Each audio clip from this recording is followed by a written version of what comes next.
યુનિવર્સિટીમાં ગેરરીતિનો આક્ષેપ ગુજરાત પ્રદેશ યુથ કોંગ્રેસે યુનિવર્સિટીના કુલપતિને પત્ર લખ્યો છે।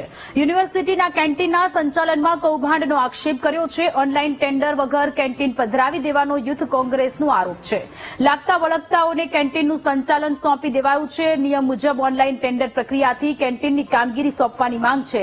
કેન્ટીનમાં કોમર્શિયલના સ્થાને ઘરગથ્થુ ગેસ સિલિન્ડરના ઉપયોગનો પણ પત્રમાં દાવો કરાયો છે।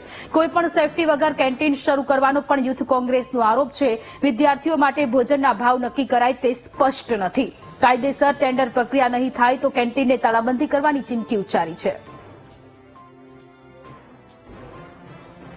સંવાદદાતા અપૂર્વ જોડાયા છે ફોનલાઈન પર। અપૂર્વ, અમદાવાદની ગુજરાત યુનિવર્સિટીમાં ગેરરીતિનો આક્ષેપ લાગ્યો છે, મામલો શું છે? જી, ચોક્કસથી વાત કરીએ તો રાતોરાત ગુજરાત યુનિવર્સિટીમાં કેન્ટીન જે છે તે એક વિભાગમાં શરૂ કરવામાં આવી છે અને તેને લઈને હવે આક્ષેપો યુથ કોંગ્રેસ વાળા લગાવવામાં આવી રહ્યા છે કે કોઈ પણ જાતની ઓનલાઈન પ્રક્રિયા કે ટેન્ડર પ્રક્રિયા યોજવામાં નથી આવી, તે છતાં પણ ગુજરાત યુનિવર્સિટીએ બારોબાર જે મળતિયાઓને જે છે તે કેન્ટીન પધરાવી દીધી છે તેવા આરોપ જે છે અત્યારે લગાવવામાં આવી રહ્યા છે।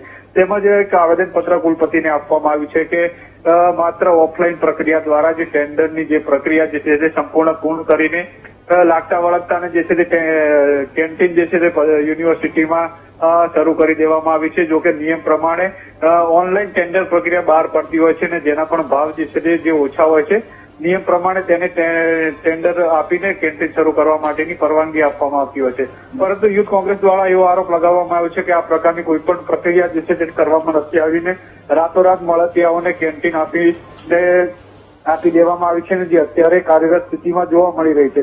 તેમજ એક આરોપ પણ એવો લગાવવામાં આવી રહ્યો છે કે કોઈ પણ પ્રકારની ફાયર સેફટી કે કોઈ પણ સાધનોની સગવડ નથી છતાં પણ આ કેન્ટીન અત્યારે ધમધમી રહી છે અને જે માંગ છે તે કરવામાં આવી રહી છે કે વિદ્યાર્થીઓ માટે જે નાસ્તાની જે રકમ જે છે તે નક્કી કરવામાં આવે, કયા કયા પ્રકારના નાસ્તા જે છે તે આ કેન્ટીનમાં રાખવામાં આવે તે નક્કી કરવામાં આવે, ત્યારબાદ જ આ કેન્ટીન શરૂ કરવામાં આવે। જો આ કેન્ટીન હજુ પણ કાર્યરત સ્થિતિમાં જોવા મળશે તો આગામી સમયમાં યુથ કોંગ્રેસ દ્વારા તેને તાળાબંધી કરીને ઉગ્ર આંદોલનની ચીમકી પણ અત્યારે જે છે તે ઉચ્ચારવામાં આવી રહી છે। જી અપૂર્વ, આભાર તમામ